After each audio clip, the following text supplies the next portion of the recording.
Alright, I'll do a quick one here. Letting the van warm up. Changed the oil last night. The damn seal got off the old oil filter, sticks to the pan sometimes, and I didn't see it. I couldn't check it because it slid right out of my hand into the pan of oil that I was draining from. But I fucked around and found out alright when I went to fire that bitch up. I had a surgical precision oil change too. Not one freaking drop, man. But then that happened. Had to do the whole thing over again. And that was at the point when I decided that I was going to get dirty regardless. So I was talking to the homies, been giving out a lot of advice lately. And people need it, just like I need advice. We need guidance and help from our friends and family and mentors right now more than ever. We need to stick together, which is where my little quick thing I was thinking about is all the guys that I know that have done time, been to rehab, military even, just fucked up in the head from like that environment for many years. And it's all the same at the end of the day, really. You know, when we're all in the same spot in the present moment, fucking, what if we all came and got to that same point through different roads? Yeah, that's how I look at it. It doesn't exempt anybody. It's where you're at right now, you know, that matters. But just talking about like being in Florida, this used to be my home for many years, and kind of grew up here, and I always knew it, back in the 90s at least, it was like second or third best depending on what you wanted. California was obviously first place, especially if you're a skater, skateboarder or surfer, things of that nature. More action. Everybody's famous and hot, cool back then. No phones, so everything was mysterious. And but for whatever reason, you know, everything's a captured operation, including this place. And the one thing I've noticed about this town here is the more money and more people from up north and other weird zombie corporate types that have moved down here to blow their pensions, they don't talk to each other. And I seem to thrive in, like, when I'm in Central America, in that small village, even when I'm in Colorado, where I'm at, I don't need to drive anywhere. I could ride my bike everywhere. There's skate parks if I want to go skateboarding. You know, there's no waves, but man, so what? It's going to be hard to surf by yourself these days on a good wave. But when you go hiking or mountain biking, the higher up you go, the less people you're going to find. And so it's great for that. And there's no cell phone. I mean, it's just cool, man. You know, I need that a good chunk, half of the year. I need that, right? And out there in Colorado, and especially in El Salvador in Central America, the community's tight knit. Like, we're all there to surf, have a little fun, party a little bit, eat good. We cook together. There's always somewhere to go and see people, like, and just have that hangout vibe. That's why I love my friend's restaurant that he has there. It's like the total hub, you know, of just like Bitcoin people, surfers, tourists, locals. It's like the freaking oasis, right? And I feel so great there, man, because I could walk out front and somebody's gonna say hi, man. You know, I can still be by myself. We all have our own little apartments and stuff we scurry on into when we need alone time or time with the wife or kids or whatever it might be for whoever.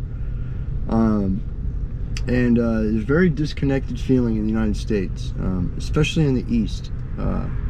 What used to be known as the South, but pretty much now the South is gone, as I knew it, and as anybody that grew up with multi-generational families in the South, even in the rural areas. Like, the fact that there's a data center coming in instead of a farm or an orchard or something like of that nature, that gives the community purpose, strength, independence, camaraderie.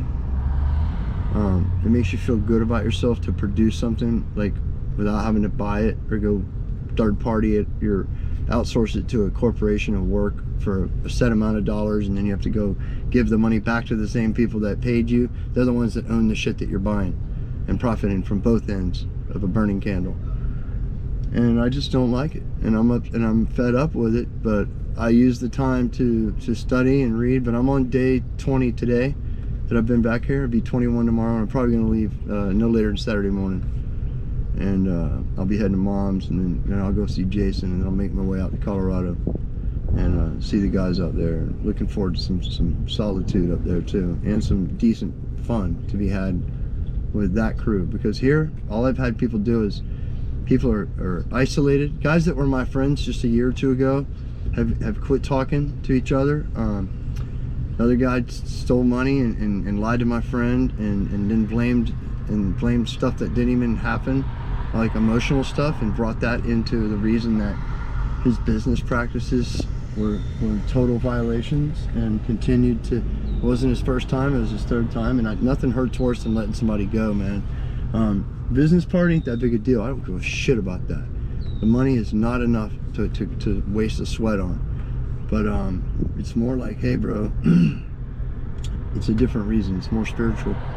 It's the main point is that to get rid of a friend, you know, because of something with money or principle, which is not really the money to me, it's the principle.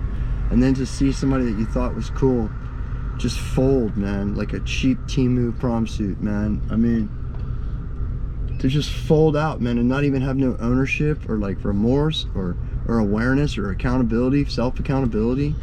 No forgive me, I'm sorry. Like, I put my hand out, the dude like ignored my hand, and I didn't even do anything wrong. And I'm the tougher guy.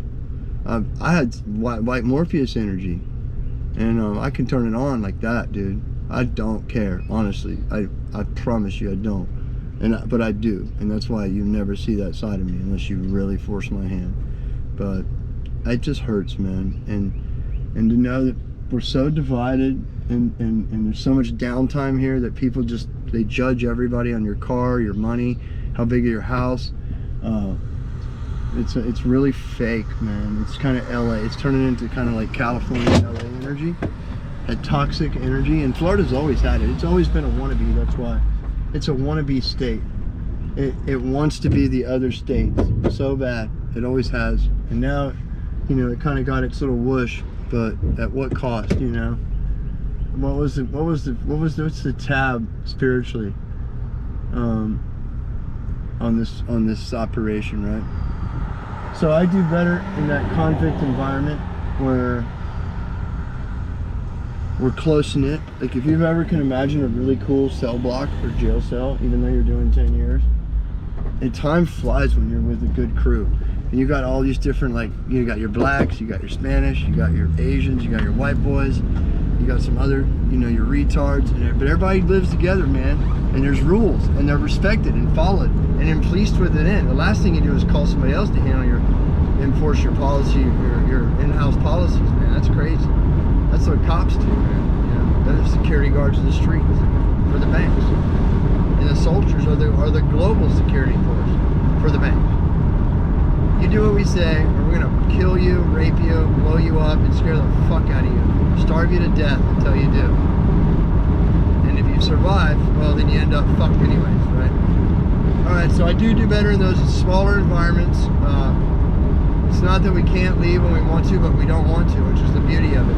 Like, I don't feel like I'm missing not having my car down there. And in Colorado, I just ride my bike wherever I need to go, or somebody else will drive. I still sleep in my van because I like the forest, and I like the mountains. I like being outside at night. And it's, call it a mental illness or disability, I'll take that all day, because if somebody fucking gives me a hard time wearing a commercial road pirate costume and taps on my fucking van, which they do, it seems like once or twice a year, you know, I'm not here to fucking fight you, bro. You got a radio, a gun, I'm tired. You're on my turf, my time, and you're gonna win no matter what. So, you know, I'm gonna try to get through to them and righteously allow me to. You see, I'm alive. I'll even give you my license, just so you know, even though you can run the tag and match up the picture. But I don't want you to have to work too hard, you know, with all that fucking money you're getting from everybody, taxpayers.